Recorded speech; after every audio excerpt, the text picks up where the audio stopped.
Okay, here we are on the northwest corner of the property. The house and barn, you can see the roof of the barn over there. That's the only water source on the property.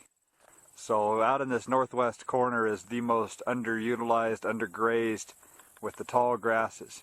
So this is where I've got the horses and bulls temporarily, with a temporary electric fence holding them down on this end.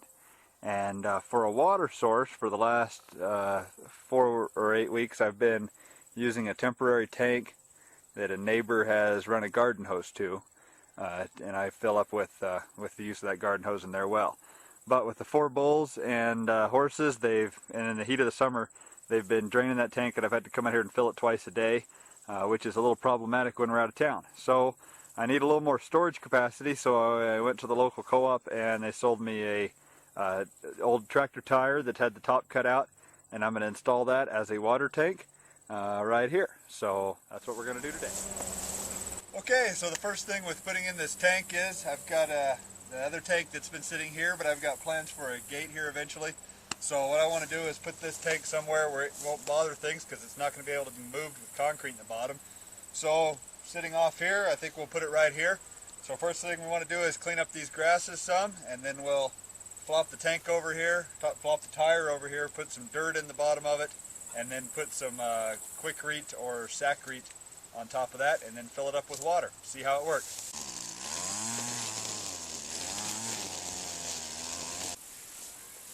Get this where I want it first time, so I have to pick it back up. Get it just as close to that fence as I can.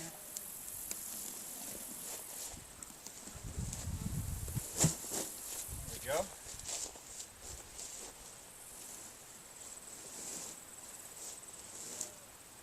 It's pretty good.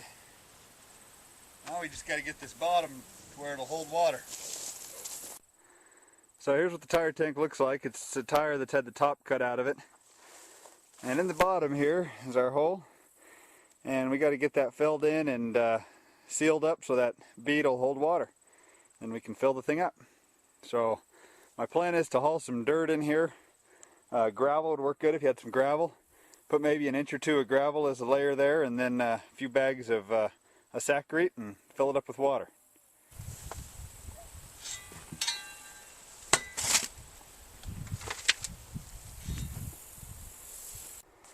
Alright, trying to get this dirt smoothed out in here. I'd like to have about 3 to 4 inches of depth for my concrete, and I'm going to bring my concrete right to the top of the bead. So I want to be sure to get this dirt packed down here enough and not put too much dirt in that my concrete layer will be too shallow. If an animal gets in here, it doesn't step through the concrete or crack it. So I'm trying to pack this down here a bit, just going around it and trying to knock all these clods out so I have a nice smooth dirt layer. If you were going to put this in for a permanent tank and you had a good water excess, you'd want to run your water hose up from the middle there, sticking right out through the middle. And then also a drain hose in there that would drain somewhere at least 50 to 60 yards away from the tank, so you don't have a wet area establishing around the tank. And you might even consider putting this tank on a raised area with gravel and maybe even a cement pad around it. But for what I'm needing here with just a temporary hose access, this will work just fine. I'll just run the hose over there, and if I need to drain it, I'll set up a siphon system and siphon it out. And then if I need to move it at a later point, I can come out here with a sledgehammer and break up the concrete and move the tank. So it'll serve its purpose for what I need it for. Alright, I think I got my dirt there prepared like I want it, and there's my first bag of Sackrete. So we'll spread that out and then tamp it in.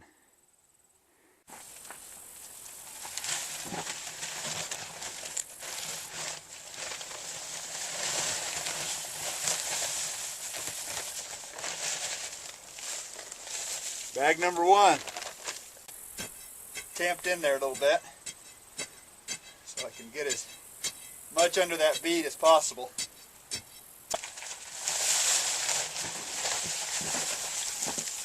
Okay, bag number 2.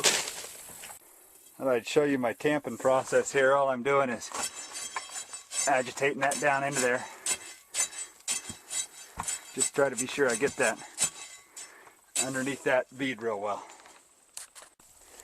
Okay, so we're ready for water. We'll see how this works. There's my Quikrete all smoothed out on top, up over the top of the bead, and down under it pretty good. So we'll give it a go. Alright, water is running. I've got it sitting on the tire part so that as it fills there, hopefully won't disturb it with turbulence from the water. And looks like we got water meeting over here now, so we're off and running.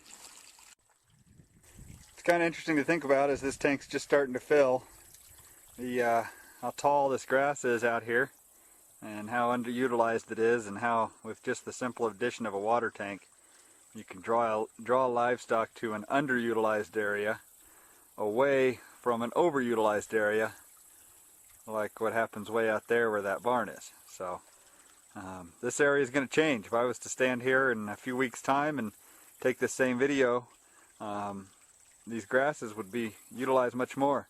Just over here to my right is an area where we've had animals accessing for about 45 days, and you can see that they've used those grasses pretty heavily. So what a difference.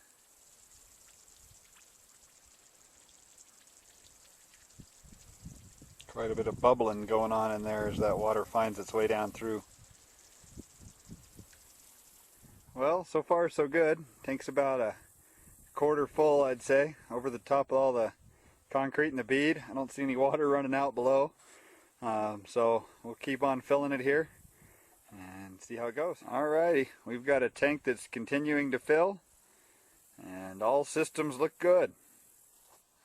Alrighty, so after 45 minutes of water running, we have pretty much a full tank here, and we'll let it set for a few days and see how that concrete holds up.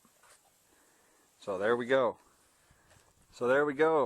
Starting with one tank that had about 3/4 of a day capacity for the 4 bulls and 2 horses, ending with 2 tanks, and that tank has about 3 times the capacity that this one does. So we'll hopefully have about 2 days of water supply here for them between the two. So there we go. We'll see how it holds up.